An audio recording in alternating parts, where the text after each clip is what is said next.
দেশের হয়ে খেলার তো একটা গৌরবের বিষয়। আমি সবসময় এনজয় করি দেশের হয়ে খেলাটা।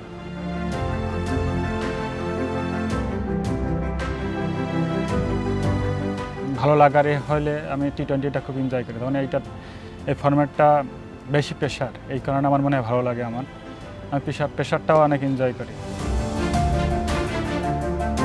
আমাদের যে পেস বলাররা আছে, তাসকিন, শরীফুল, সাইফুদ্দিন, হাসান, আমি যতটুকু শিখছি সেগুলো ওদের সাথে শেয়ার করব, যদি আমাদের আর একটু ইমপ্রুভ হয়।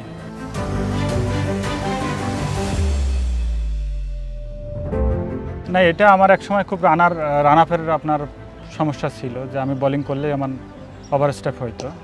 তারপর থেকে আপনার 9-10-এ থাকতে কোচ বলছিল যে না, তুই এই জায়গা থেকে শুরু কর, এইভাবে শুরু কর। ওইটা রয়ে গেছে, তেমন ওইটাই থেকেই তো ওইভাবে হয়ে গেছে না। যেন আমার নামটা যদি আপনি বিশেষ করে আমাদের যে বোর্ডটা আছে, যে ফিল্ডিং সেশন, বোলিং সেশন, কোন টাইমে, যে বোর্ডটা, ওই বোর্ডে যদি আমার পুরাটা নাম লিখি তাহলে অনেকটা বড় হয়ে যায়। এই জন্য দেখি ফিজ দিয়ে, প্রথম দিন আমি বুঝি না যে এটা কে, পরে বলছে এটা তুমি।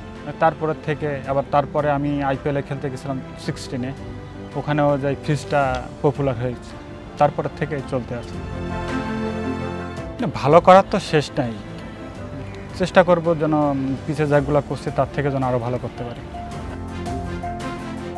আপনার এখানে সাকিব ভাই আছে, রিয়াদ ভাই আছে, আমরা মাঝখানে আছি। আমরা যদি কোনো সময় আটকায় যাই কোনো বিষয়, যেন গ্রাউন্ডে হইতে পারে, যে কোনো কিছু জানার থাকলে, কারণ আমরা ভাইদের কাছ থেকে যে ডিসিশনগুলো নিতে পারবো।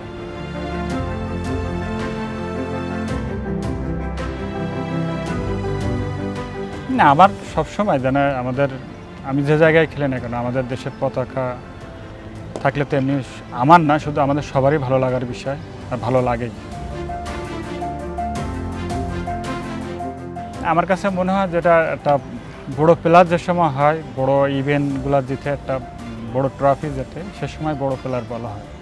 সেটা তো আক্ষেপ তো সবসময় রয়ে গেছে।